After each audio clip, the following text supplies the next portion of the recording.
अश्वमेघ या अश्वमेघ यज्ञ के बारे में कई तरह की भ्रांतियां फैली हुई है। आखिर जानते हैं कि ये यज्ञ क्या होता है और क्यों इसके अश्व अर्थात घोड़े को छोड़ा जाता है राज्य की सीमाओं के बाहर। यहाँ प्रस्तुत है अश्वमेघ यज्ञ के बारे में संक्षिप्त और सामान्य जानकारी। नंबर 1, पंच यज्ञ। वेद अनुसार यज्ञ 5 प्रकार के होते हैं। ब्रह्म यज्ञ, देव यज्ञ, पितृ यज्ञ, वैश्व देव यज्ञ और अतिथि यज्ञ। इसमें देव यज्ञ अग्निहोत्र कर्म संपन्न होता है, अग्निहोत्र यानी अग्नि के द्वारा। इसी प्रकार में हम अश्वमेघ यज्ञ को रख सकते हैं। अश्वमेघ का अर्थ, अश्व का अर्थ घोड़ा और मेघ का अर्थ बलि, हवि और यज्ञ होता है। जब हम पंच बलि की बात करते हैं तो उसमें गाय, कौवे, कुत्ते, चींटी और देव को अन्न दान करते हैं, उनका वध नहीं करते हैं। उसी तरह अश्व का वध नहीं होता है। अश्वमेघ यज्ञ क्या है? प्राचीन काल में कोई भी राजा चक्रवर्ती राजा यानी संपूर्ण धरती का, भारत खंड का राजा बनने के लिए अश्वमेघ यज्ञ करता था, जिसमें देव यज्ञ करने के बाद अश्व की पूजा करके अश्व के मस्तक पर जय पत्र बांधकर उसके पीछे सेना को छोड़कर उसे भूमंडल पर छोड़ दिया जाता था। जहाँ जहाँ वह घोड़ा जाता था वहाँ तक की भूमि उस राजा के अधीन हो जाती थी। यदि किसी भूमि का अधिपति या राजा यज्ञ करता राजा की अधीनता स्वीकार नहीं करता तो वह अश्व को बंदी बना लेता था। तब उस राजा के साथ अश्वमेघ करने वाले राजा की सेना का युद्ध होता था। प्रायः ये यज्ञ वही राजा करता था जिसे अपनी शक्ति और विजय पर भरोसा होता था। बंदी कर्ता को करना होता था युद्ध।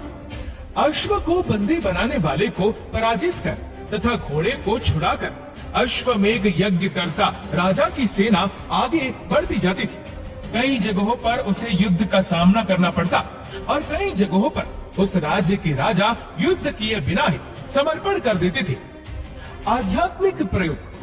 अश्वमेघ यज्ञ को कुछ विद्वान एक राजनीतिक और कुछ विद्वान इसे आध्यात्मिक प्रयोग मानते हैं। कहा जाता है कि इसे वही सम्राट कर सकता था जिसका अधिपत्य अधिकतर नरेश मानते थे। वैदिक रीति से ही होता था यज्ञ। कालांतर में ये यज्ञ जो नरेश जिस समाज से संबंध रखता था उस समाज की रीति के अनुसार करता था। इसके कारण इस यज्ञ को करने में कई बुरी परंपराएं भी जुड़ गई। वैदिक रीति से किया गया यज्ञ ही धर्म सम्मत माना गया। कब होता था यज्ञ? यज्ञ का प्रारंभ बसंत अथवा ग्रीष्म ऋतु में होता था तथा इसके पूर्व प्रारंभिक अनुष्ठानों में प्रायः 1 वर्ष का समय लगता था। इस बीच नगर में कई सांस्कृतिक कार्यक्रम और उत्सव होते थे। अश्व के लौटने की पूरा नगर करता था प्रतीक्षा। यज्ञ करने के बाद अश्व को स्वतंत्र विचरण करने के लिए छोड़ दिया जाता था, जिसके पीछे यज्ञ करता राजा की सेना होती थी। जब यह अश्व दिग्विजय यात्रा पर जाता था तो स्थानीय लोग इसके पुनरागमन की प्रतीक्षा करते थे। अश्व खो भी जाता था। इस अश्व के चुराने या इसे रोकने वाले नरेश से युद्ध होता था। यदि ये अश्व खो जाता तो दूसरे अश्व से ये क्रिया पुनः आरंभ की जाती थी। क्या मिलता है इसका फल?